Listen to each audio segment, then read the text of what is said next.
എന്താടി നിന്റെ മുഖത്തിന് ആകെ വീർത്തിരിക്കുന്നല്ലോ? കടന്നൽ കുത്തിയാ? ആ കടന്നൽ കുത്തി. എന്നിട്ട് ആ കടന്നലിന് വല്ലതും പറ്റിയോ? Best comedy. എന്താടി നിനക്ക്? ഞാനൊരു കാര്യം ചോദിച്ചാൽ സത്യം പറയൂ? ആദ്യം നീ ചോദിക്ക്. ചോദ്യം എന്താന്ന് കേക്കട്ടെ, എന്നിട്ട് മറുപടി പറയാം. നിങ്ങൾ പോണ്ടോ? പിന്നെ അതിനല്ലേ ഞാൻ അണിഞ്ഞൊരുക്കി നിൽക്കുന്നത്. അതല്ല, ഗൾഫിലേക്ക് തിരിച്ചു പോണ്ടോന്ന്. പിന്നെ പോണം. അത് നമ്മൾ ട്രൈ ചെയ്യുന്നുണ്ടല്ലോ, വിസ വേണ്ടേ? ഭയങ്കര ട്രൈ ചെയ്യില്ല. എന്ന് രാവിലെ ഇവിടുന്ന് ഒരുങ്ങി കെട്ടി ഇറങ്ങിക്കോളൂ കള്ളു കുടിക്കാനായിട്ട്. കള്ളോ? കള്ള് ഞാൻ എപ്പോഴെങ്കിലും അല്ലേ മണ്ടു കുടിക്കാറുള്ളൂ. ഞാൻ സ്കോച്ചല്ലേ കഴിക്കാറ്. പിന്നെ ഇത് വിദേശ രാജ്യങ്ങളിലെ കാര്യങ്ങളല്ലേ, നമ്മൾ ട്രൈ ചെയ്തോണ്ടിരിക്കുക. വിസ കിട്ടിയാ പോവുക, അത്ര തന്നെ. ആ കൊള്ളാം. കല്യാണത്തിന് മുമ്പ് എന്തായിരുന്നു? കല്യാണം കഴിക്കാൻ വരാൻ പോലും ലീവില്ല. വന്നാ ഉടനെ അങ്ങ് തിരിച്ചു പോണം. ഉള്ള കള്ളം മുഴുവൻ പറഞ്ഞിട്ട് പാവന്റെ അച്ഛൻ ഇല്ലാത്ത പൈസ ഉണ്ടാക്കി കല്യാണം നടത്തിയിട്ട് ഇപ്പം നിങ്ങൾ ശ്രമിച്ചോണ്ടിരിക്കുവന്നല്ലേ വിസയ്ക്ക്? എടി, ഗൾഫിലെ കമ്പനി പൂട്ടിയതിന് ഞാൻ എന്ത് ചെയ്യാനാണ്? നിനക്ക് അനുഭവിക്കാനുള്ള യോഗമില്ല. അത് തന്നെ, ഭാഗ്യം വേണം, ഭാഗ്യം. അപ്പൊ അതിന്റെ കുറ്റം എനിക്കാ? പിന്നെ എനിക്ക്? എന്റെ മണ്ടു, നീ എന്തിനാണ് ഇങ്ങനെ കടന്ന് ചാടാൻ നിൽക്കുന്നത്? ഇനി ഗൾഫിൽ ജോലി ഇല്ലെങ്കിൽ തന്നെ ഞാൻ അതിന്റെ ഇരട്ടി ഇവിടെ ഉണ്ടാക്കും. നിങ്ങൾ ഉണ്ടാക്കും. കുടിച്ച് കുടിച്ച് കട ഉണ്ടാക്കി വെക്കും. ഞാനും എന്റെ കുറച്ച് സുഹൃത്തുക്കളും കൂടെ ചേർന്ന് ഒരു പുതിയ ബിസിനസ് സ്റ്റാർട്ട് ചെയ്യാൻ പോവാണ്. എന്ത് ബിസിനസ്? Real estate business. നല്ല നല്ല ലാൻഡുകളും ഫ്ലാറ്റുകളും നമ്മൾ പൈസ കൊടുത്ത് വാങ്ങിക്കുന്നു, എന്നിട്ട് നല്ല പൈസക്ക് മറിച്ച് വിൽക്കുന്നു. ഒരു വർഷത്തിൻ്റെ ഉള്ളിൽ നീ നോക്കിക്കോ, നമ്മുടെ കയ്യിൽ ലക്ഷങ്ങൾ വരും, ലക്ഷങ്ങൾ. അതിന് കാശ് വേണ്ടേ? കാശ് വേണം, കാശല്ലേ, അത് നമുക്ക് ഉണ്ടാക്കണം. എവിടുന്ന് ഉണ്ടാക്കും? എവിടുന്ന് ഉണ്ടാക്കുന്നു ചോദിച്ചാ, നീ ഒരു 10-40 പാവം കൊണ്ടുവന്നിട്ടുണ്ടല്ലോ. അത്യാവശ്യം ഇടേണ്ടത് മാത്രം അവിടെ വെച്ച് ബാക്കിയുള്ള നമുക്ക് വിൽക്കാം. എന്നിട്ട് ആ പൈസ ഞാനിടും, ബാക്കി പൈസ സുഹൃത്തുക്കളിടും. ഭയങ്കര ബുദ്ധിയായി പോയി. എനിക്ക് അച്ഛനോടൊന്ന് ചോദിക്കണം. എന്ത്? സ്വർണം വിൽക്കണമെങ്കിൽ അച്ഛനോട് ചോദിക്കണം.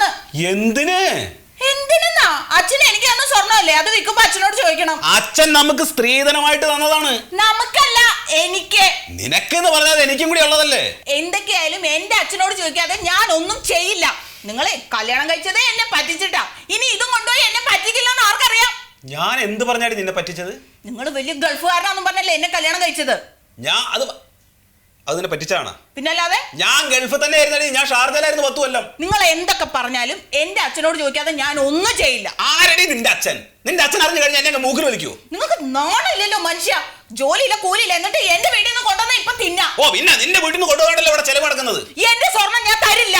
എങ്ങനെയാണ് അത് നിന്റെ സ്വർണ്ണമാവുന്നത്? അത് എന്റെ സ്വർണ്ണമാണ്. നിന്റെ തന്ത എനിക്ക് സ്ത്രീധനമായിട്ട് തന്നതാണത്. അത് എനിക്ക് ഇഷ്ടമുള്ള ചെയ്യും. നിങ്ങൾക്ക് നാണില്ലല്ലോ മനുഷ്യ. കെട്ടിക്കൊണ്ടു എന്നെ പെണ്ണിന്റെ സ്വർണം വിറ്റ് കഴിയാന്നാളെ നിങ്ങൾ വിചാരിച്ചിരുന്നത്. ഈ വീടിന്റെ ലോൺ അടയ്ക്കാതെ ജപ്തി നോട്ടീസ് വന്ന് കിടക്കല്ലേ? അതിനെന്താണ് നീ നോക്കുന്നത്? അത് ഞാൻ അടയ്ക്കും. നിങ്ങൾ അടയ്ക്കും. എന്റെ സ്വർണം വിറ്റ് കിട്ടുന്ന പൈസ കൊണ്ട് നിങ്ങൾ കൊണ്ട് അടയ്ക്കും. നോക്കമ്മേ. എന്താണ്? ഒന്നുമില്ല. അതെ, നാട്ടുകാർ കേക്കട്ടെ. സത്യല്ലേ ഞാൻ പറയണത്? എന്താടി എന്റെ മോനൊരു കുഴപ്പം? അയ്യോ, ഒരു കുഴപ്പമില്ല. ഒരു ജോലിക്കും പോകാത്ത ഈ മനുഷ്യനെ മനഃപൂർവ്വം നിങ്ങൾ എന്റെ തലയിൽ കെട്ടി വെച്ചല്ലേ? ഞാനുണ്ടല്ലോ, ഞങ്ങൾ തമ്മിലുള്ള കാര്യം ഞങ്ങൾ പറഞ്ഞു തീർത്തോളാം. അതിലാരും ഇടപെടണ്ട. അയ്യോ, ഇവിടെ എന്നാ നിന്റെ സ്വന്തമായത്? നിന്റെ ഭർത്താവ് അവണേ മുമ്പ് ഇവൻ എന്റെ മോനാ. എന്തും പൊട്ടും ചെറിയ തന്നെ ചെറുക്കനെ കുറ്റം പറഞ്ഞിട്ടുണ്ടെങ്കിൽ ഞാൻ സമ്മതിക്കില്ല. വേണ്ടവരി എന്നാ പിന്നെ അമ്മ ഇവിടെ ഇരുന്ന് പുന്നാരിപ്പിക്കേ. ഇവിടെ പറയണ കേട്ടോ, നിങ്ങൾ ഇത് എന്ത് നോക്കിക്കൊണ്ട് നിൽക്കാൻ പറയാളോട്.